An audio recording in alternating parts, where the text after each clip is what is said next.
Thank you for the great introduction.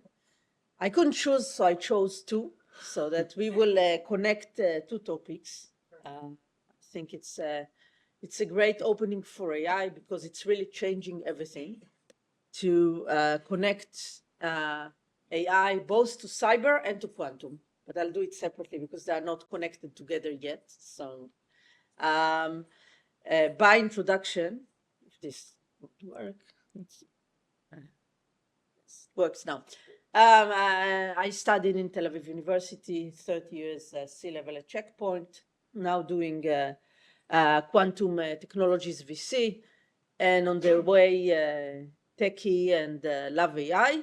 So this puts me in the place to first start with quantum and AI, and then talk about cyber and AI. Quantum and AI is going to be a topic a bit inspiring, leading you to maybe want to research this topic and help us advance the space. And cyber and AI is something that I really believe that the cyber people should be noticing because it's important. But before I go to all of that, I am a true believer in technologies. I think technology is for good. None of us would go to live in the Middle Ages now. We earned what we earned, better lifespan, better education. We could live in better standards, and all of that is due to technology, and technology is disruptive. Some of it is just replacing what we do and do it better. Some of it is really changing the way we operate full spaces.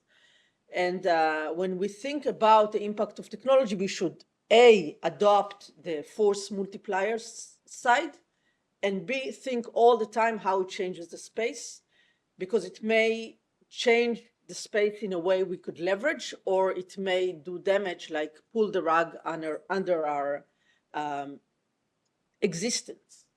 So AI is changing everything, our social life, how we interact with people, what jobs we have, the new education. It has many problems like hallucinations and errors, and who do we trust, and who tells the AI what to be aligned for, what answers to give? Do I trust the large organizations or the countries to tell the AI what to tell me to do?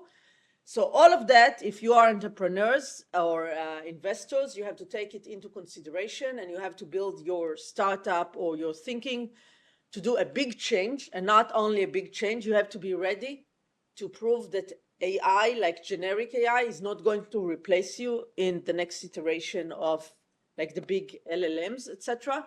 So that what you have is sustainable, and you have to plan to address the future. And it's not easy because the future is moving with AI as well. And who could tell you what would be your product market fit of the future?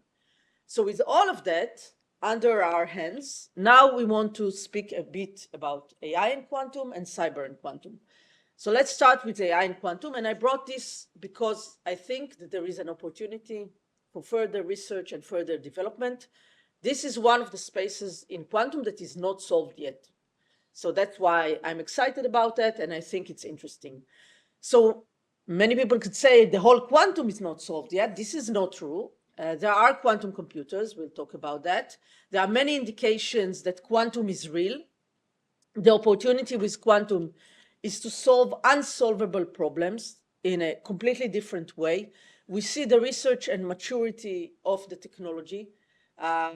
It's more of an engineering problem. There are quantum computers. They are still too small, but they are growing. They create a cyber threat, which we could separately discuss, by breaking the modern cryptography. So this creates a nation-state chase to do bigger and bigger quantum computers. And there are many demonstrations of why the technology is coming, and it really drives other spaces as well. So in summary, this was just a short preview to the AI part. Quantum is here. There are like 150 enterprises that already started to use quantum, but quantum computers are still too small and have a way, an engineering way and some technology deficiencies that cause them not to be yet better than classical computers. But this is going to be solved, and in the next 2 years, quantum computers would be bigger so that they can be simulated on classical computer. So now everybody says, so what's the usage? And today I wanted to speak about the AI usage. So usually when people ask me about quantum and AI, they ask me three things. A, why do we need quantum? We already have AI. So the simple answer is the following. AI and quantum are going to solve different things. AI solves problems where the data is leading you to the direction of the answer. If you think about quantum, it comes to find the needle in the haystack in a way that you don't have a data or something to direct you to the answer. In my vision, AI and quantum will collaborate to better solve problems. If something could be solved by AI, we're not going to solve it with quantum. It's not going to be cost effective, but quantum will help us solve the parts of the problems that we could still not solve. So this was one question. The other two questions is, can AI help quantum? And can quantum help AI?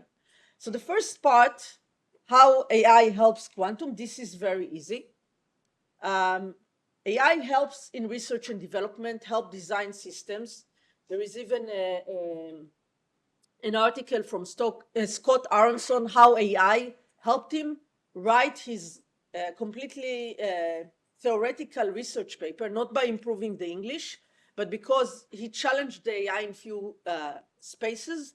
The AI replied with alternatives that were wrong, but got him to thinking about new and different directions. AI could help quantum in various ways. Additionally, when operating, there are things that the quantum computer has to compute in real time, and some of them are based on learning of the physical system.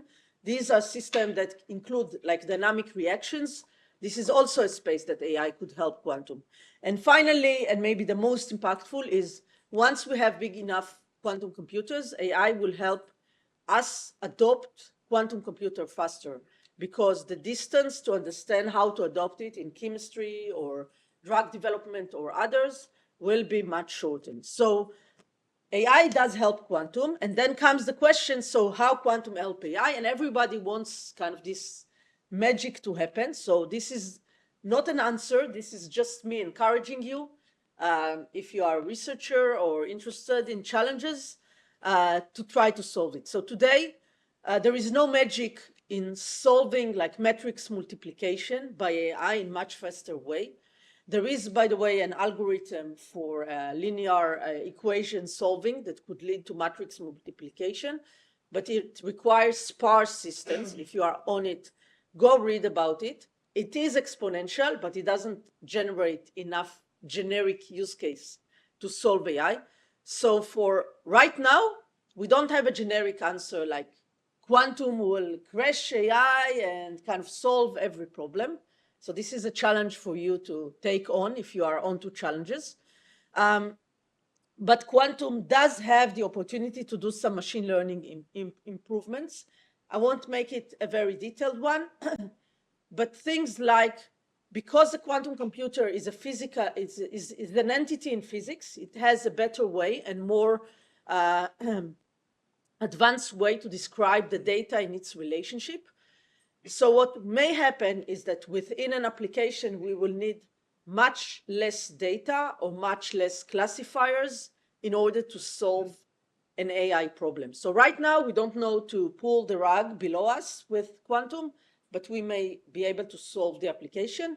A challenge for you for next year, come with the new breakout. This is a great opportunity. Financially, you would get awarded for finding way to solve AI with quantum. The second part is much more realistic part. This is cyber and AI. And here is how I think that AI will impact the attackers, that will impact the defenders. So the first thesis is that there are many reasons how the cyberspace changes with AI. It changes by the attacker technologies, by the technologies we implement, by having our wallet online and our health online, by the culture and the expectations that we have, by the IT system that we have. Nearly everything changes how AI influence our life. And as many said, AI is being used by attackers in many, many ways. They use LLMs, they use good tools and turn them into bad tools. they obviously heard the kind of the concept that it could accelerate and make them much more effective. I personally think, and maybe it relates to his autonomous attacker lecture at the end, I personally think that the biggest threat from an attacker will be that the attacker designs a 1 million larger attack. So if you were ever in a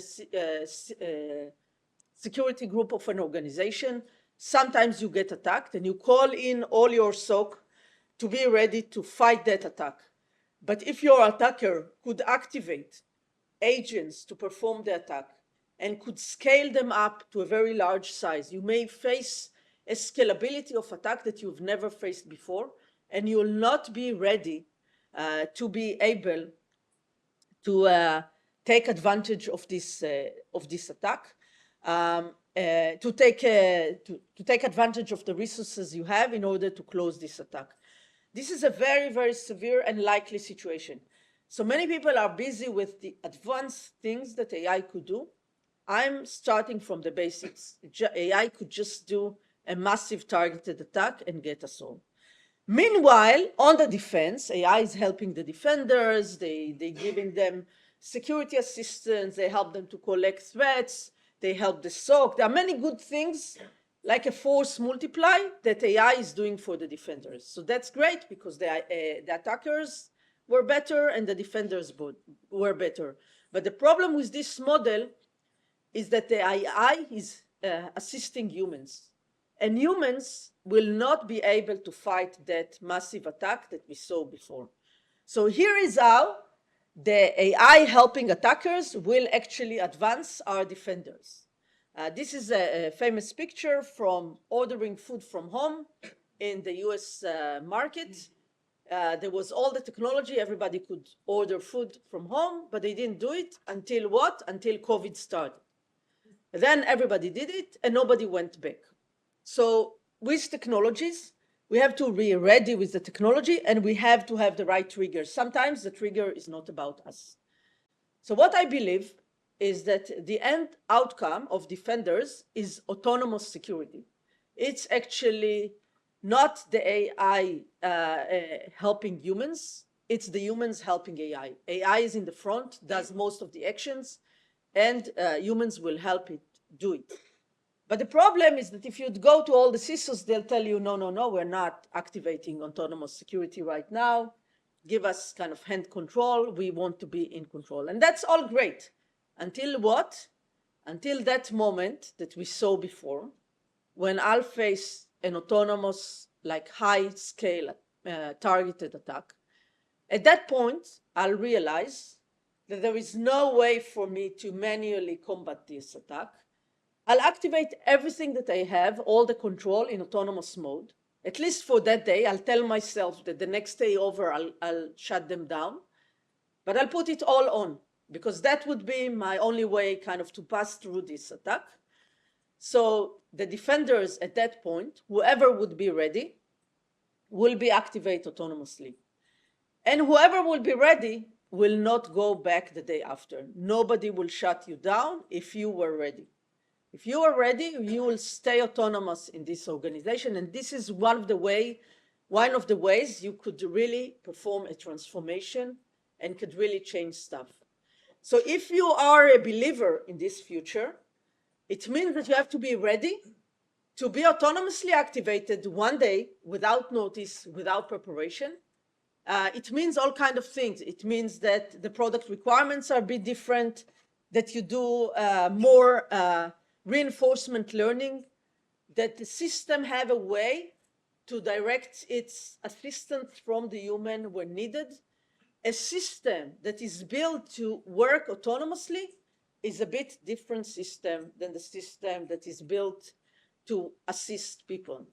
So if you are like long-term thinkers, and you are doing defense systems, I'm advising you to think about a future where at some point you get activated unnoticeably in a kind of autonomous way, and you want never to go back to your history. So that's my kind of prediction about cyber and AI. And then if you solve the AI in quantum, put the quantum inside, and you are all very good. This is not a spelling mistake. In quantum, every word is with Q, so you have to have a Q. Thank you very much, and have a great AI day.